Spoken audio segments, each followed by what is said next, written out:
نو د شعبان د میاشتې چې کومه شروع ده اوس د دې په سنتو کې یو سنت دا دی چې په دې میاشت کې روژې ډېرې زیاتې ونیول شي او دا د نبي علیه الصلاة والسلام عادت مبارک دا چې په دې میاشت کې به یې روژې ډېرې نیوي. عائشه بیبي فرمایي نبی علیه الصلاة والسلام په یوه میاشت کې دومره نفلي روژې نه دي نیولي څومره زیاتې روژې به چې د شعبان په میاشت کې نیولي. حتی تر دې پورې عائشه بیبي فرمایي رضی الله تعالی عنها وی زمانه به چې په روژه کې کومې فرضي روژې پاتې شوې وې که نه نو هغه به ما د دې شعبان میاشته ساتلې. وی ما وی چې په نورو میاشتو کې اکثر بیا د نبي علیه الصلاة والسلام خدمت کومه او په دې میاشت کې نبي علیه السلام په خپله روژې نفلي ډېرې نیسي نو زه به پکې د خپلې فرضي روژې ورسره هم نیسم. ما به ورسره پکې فرضي روژې نیولي د نبي علیه الصلاة والسلام سره په دې میاشت کې. اسامه رضی الله تعالی عنه فرمایي دا د زید ابن ثابت رضی الله تعالی عنه زوی دی او دا پلار او زوی نبی علیه الصلاة والسلام ته ډېر محبوب صحابه کرامو. نبی علیه الصلاة والسلام ورسره ډېره مینه وه د دوی هم د نبي علیه الصلاة والسلام سره مینه وه د نبي علیه السلام هم د دوی سره ډېره مینه وه. نو اسامه رضی الله تعالی فرمایي یو ځل د نبي علیه الصلاة والسلام نه چا پوښتنه وکړه د الله پاک پیغمبره ته د شعبان په میاشت کې دا روژې ولې ډېرې نیسي په دې کې ډېرې نفلي روژې نیسي دا ولې؟ نبی علیه الصلاة والسلام ورته وفرمایلو زه په دې میاشت کې روژې ځکه زیاتې نیسم چې په دې میاشت کې د انسان د پوره کال اعمال دا د الله تبارک وتعالی په دربار کې پیش کیږي. نو زه غواړم چې زما اعمال د الله په درگاه کې پیش کیږي چې زه په روژې سره یم. ګوره نبی علیه السلام د هغې وجه هم بیان کړه. پوره کال د انسان نه ګناهونه شوي نو چې د ده د اعمال الله ته پیش کیږي او الله تبارک وتعالی په ده باندې فیصله کوي او ده ته ګوري نو چې کله ده روژې نیولي د الله تبارک وتعالی به پې ترس راځي. ګوره چې قاضي کله فیصله کوي که نه او د یو تن خلاف فیصله کوي خو چې کله هغه ته وګوري چې هغه لوږو وښلی دی تندو وښلی دی ډېر په بد حالت کې دی نو د دې قاضي پې هم کله ترس راځي نو هغه سزا پې وانه ورئ. دغه رنګ ستا اعمال د الله په درگاه کې پیش کیږي د الله په دربار کې پیش کیږي او الله ستا عمل نامې ته وګوري خو چې دلته تا ته وګوري تا روژه نیولې ده ته په روژه کې نو الله تبارک وتعالی فرمایي وایي زما د یارې د وجې نه هغه روژه نیولې ده زما د وجې نه هغه لوږه او تنده برداشت کړې ده زه په ده باندې سزا څنګه واورم زه به سزا څنګه واورم. ای فرشتو په دې کومه عملنامه کې چې نیکۍ کړې دي اگر چې کمی به وي کمزورې به وي خو دا ورله قبول کوي او کم ګناهونه چې کړي دا ورله په نیکو باندې بدل کوي او دا عملنامه ورله سنبال کوي د روح کال. نو دی به وایي الله چې ما خو کوم ګناهونه کړي په روح کال کې خو ما په خپله عملنامه کې ونه لیدل او داسې نیکۍ مې پکې ولیدې چې الله دا خو ما کړي نه دي. فرشتې به ورته وفرمایي ای بنده دا د شعبان د میاشتې د روژو په برکت سره الله هغه ګناهونه ستا په نیکو باندې بدل کړي. نبی علیه الصلاة والسلام وفرمایل وی زه په دې میاشت کې روژې ځکه زیاتې نیسم او ګوره نبی علیه السلام په خپله ځان ته نسبت کوي چې زما عملنامه د الله په دربار کې پیش کېږي چې زه په حالت د روژه کې یم. داسې نه وایي چې ای زما صحابه کرامو په دې شعبان کې زیاتې روژې ځکه نیسئ چې ستاسو عملنامې د الله په درګاه کې پیش کېږي چې تاسو په روژې سره یې چې په تاسو باندې الله رحم وکړي. نبی علیه السلام ځان یادوي چې زه دا غواړم چې زما عملنامه د الله په دربار کې پیش کېږي چې زه په روژه سره یم چې الله په ما رحم وکړي. ورنه د نبی علیه السلام په عملنامه کې به څه روح کال د نبی علیه السلام په عملنامه کې به څه خو داسې اوږدې سجدې به وي داسې اوږده قیام به په مانځه باندې چې د هغې د وجې نه به د نبي علیه السلام خپې پړسېدلې وي داسې د نبي علیه السلام په عملنامه کې به لیکلی شوي چې په لاره کې ورته غنې ورتاو کړې وي نبي علیه السلام هغه معاف کړي دي. د نبي علیه السلام په عملنامه کې به دا و چې په مخ باندې ورته لارې ورتوکلي دي خو نبي علیه السلام معاف کړي دي. د نبي علیه السلام په عملنامه کې به دا و چې د کونډو او جړه یې قبول کړې ده یتیمانو ته یې ځان رسولی دی دغه به وکړه. د نبی علیه السلام په عملنامه کې خو څه ګناه نه وه خو بیا هم نبي علیه السلام فرمایي زه دا غواړم چې زما عملنامه د الله په دربار کې پیش کېږي چې ما روژه نیولې شي. اوس ما او تا له پکار دي که نه مونږ په روح کال کې وګورو که نه مونږ نیکۍ څومره کړي دي مونږ ګناهونه څومره کړي دي ودې ګورو که نه زما د عملنامه د الله په دربار کې پیش کېږي د روح کال چې په دې کې به ګناهونه زیاتې او نیکۍ زیاتې مونږ ته علم دی چې زمونږ په عملنامه کې به ګناه زیاتې او نیکۍ به صحیح کمیږي خو چې د الله په دربار کې زمونږ عملنامه پیش کېږي او مونږ په حالت د روژه کې یو او دلته راباندې الله سزا اوري خو چې ما ته وګوري چې ما د هغه د یارې نه روژه نیولې ده هغه فرشتو ته وفرمایي ای فرشتو په ده باندې زه سزا څنګه واورم خیر دی دا ګناهونه ورته معاف کړئ دا نیکۍ ورله قبول کړئ. نبی علیہ السلام فرمایل د شعبان په میاشت کې زه روژې ځکه نیسم ډېرې زیاتې. یوه وجه دا ده.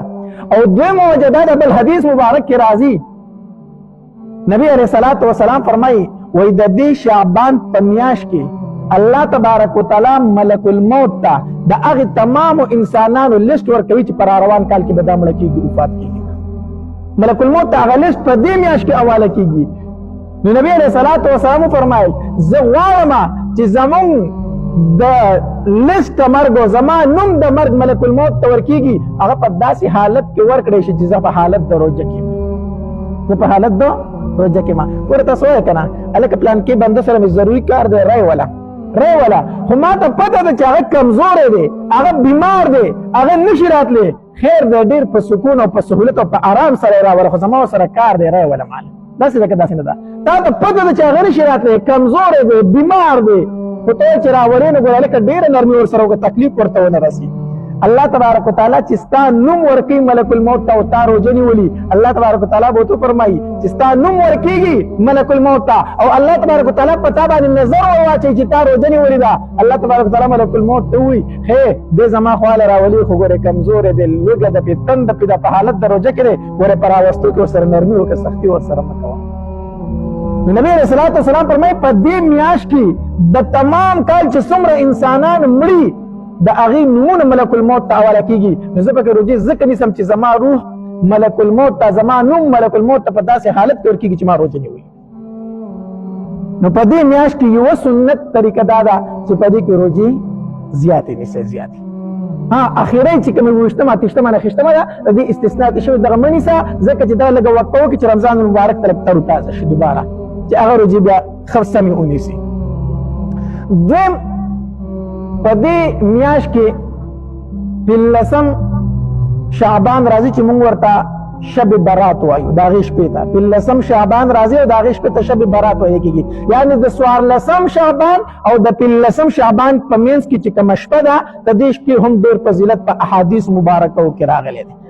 حدیث مبارک کې راځي نبی علیه السلام فرمایي وایي 15 شپې چې چا ژوندی کړي دا یې روڼ کړي د الله تبارک وتعالی په عبادت کې وجبت له الجنه، د دې انسان دپاره جنت واجب شو، جنت ورله واجب شو. کمې شپې؟ یو 8 ذوالحجه د لوی اختر د ورځې نه 2 ورځې مخکې، او دویم 9 ذوالحجه، او درېیمه 10 ذوالحجه چې د لوی اختر شپه ورته ویلې کېږي، او دارنګې د واړه اختر شپه 4 شپې شوې که نه، او 5 د 15 شعبان د 15 شعبان شپه چې شب برات ورته ویل کېږي. حدیث مبارک کې راځي نبی علیه السلام فرمایي دا 15 شپې چې چا د الله په عبادت کې روڼ کړي، الله تبارک وتعالی د دې انسان دپاره جنت واجب.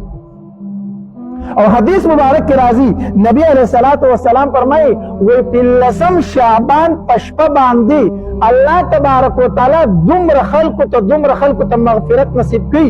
نبی علیه السلام فرمایي وایي قبیله بنو قلب چې څومره بیزي دي او په هغې باندې څومره ویښته دي د دې برابر. دا قبیله بنو قلب داسې قبیله وه که نه، دوی به دا ګړي بیزي ډېرې زیاتې ساتلي، ډېرې زیاتې کنډه کې به وي، او هغه بیزي به یې ساتلي چې په هغې به دا ویښته هم ډېر زیات وو. نو نبی علیه السلام فرمایي وایي د 15 شعبان په شپه باندې الله تبارک وتعالی دومره خلکو ته مغفرت نصیب کوي چې د بني قلب چې څومره بیزي او ګړي دي او په هغې چې څومره ویښته ولاړې د هغې په مقدار سره، یعنې په بې شمېره خلکو ته پکې الله څه نصیب کوي؟ مغفرت نصیب کوي په شب برات کې د 15 شعبان په شپه باندې. خو نبی علیه السلام وفرمایل وایي 2 کسانو ته پکې الله مغفرت وکړي. ډېر خلک په دغه شپه باندې الله تبارک وتعالی بخي، خو 2 کسان پکې الله نه بخي. کم یو نبی علیه السلام وفرمایل کینهګر انسان چې په زړه کې بل مسلمان ته کینه ساتي، د بل مسلمان پر راغورځېدو باندې خوشحالیږي، د بل مسلمان پر رسوایۍ باندې خوشحالیږي، د بل مسلمان په تکلیف باندې خوشحالیږي، داسې انسان ته الله تبارک وتعالی په شب برات کې مغفرت نه نصیب کوي. الله تبارک وتعالی پکې بې شمېره خلکو ته مغفرت نصیب کوي، خو دې انسان ته پکې مغفرت نه کېږي د کوم انسان په زړه کې چې بل مسلمان ته خیرې وي. او دویم نبی علیه السلام وفرمایل وی الله تبارک وتعالی په دې شپه باندې هغه انسان ته مغفرت نه کوي د چا چې پنسي د غوټو نه ښکته وي، نارینه سړی دی او پنسې د غوټو نه ښکته ساتي، الله تبارک وتعالی پکې دې انسان ته مغفرت نه کوي. ځکه دا علامت د تکبر دی.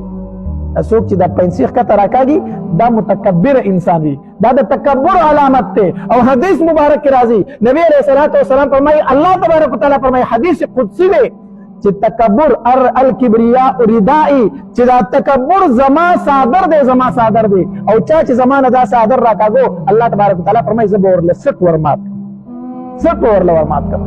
څوک چې زما نه دا صادر راکاږي نو دا پنسې د غوټو نه ښکته ساتل دا تکبر دی، علامه د تکبر ده.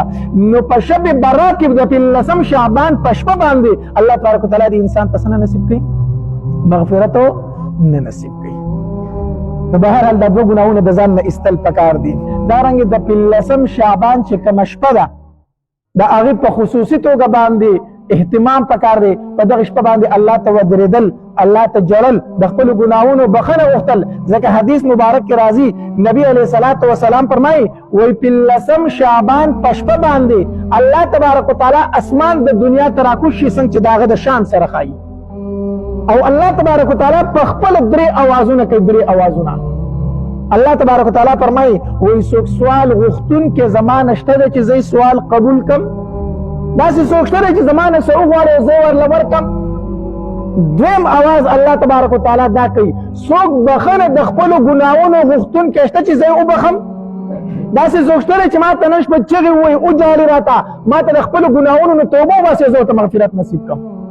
او دریم الله تبارک وتعالی فرمایي څوک رزق غوښتونکی شته دی چې زه ورته رزق ورکړم، غریبي ده پې، تنګدستي ده پې، داسې څوک شته دی چې ما نه رزق وغواړي زه ورله رزق ورکړم. نو الله تبارک وتعالی د طرف نه دغه 3 اوازونه کېږي. کو څوک سوال کوونکی وي نو سوال وکړي چې درې کړمه، کو څوک د ګناه نه توبه ایستونکی وي نو توبه وباسه چې معاف دې کړمه، کو رزق غوښتونکی نو وغواړه زما نه چې نن شپه کې درته زه رزق درکړم. نو په 15 شعبان په شپه باندې پاسېدل پکار دي، الله ته ودرېدل پکار دي، د الله نه دعاګانې غوښتل پکار دي، د خپل ځان دپاره، د خپلو مړو دپاره، د خپلو ژوندو دپاره، د تمامو مسلمانانو دپاره دعاګانې غوښتل پکار دي. نو په دغه شپه باندې د الله تبارک وتعالی عبادت کول په خصوصي توګه باندې دا ډېر زیات اهمیت لري، فضیلت لري. او دغه رنګې د ورځې روژه نیول دا هم ډېر زیات فضیلت او ثواب لري. به هر حال بهترینه میاشته، غوره میاشته د رمضان المبارک د تیاری میاشته، د رمضان المبارک د تیاری میاشته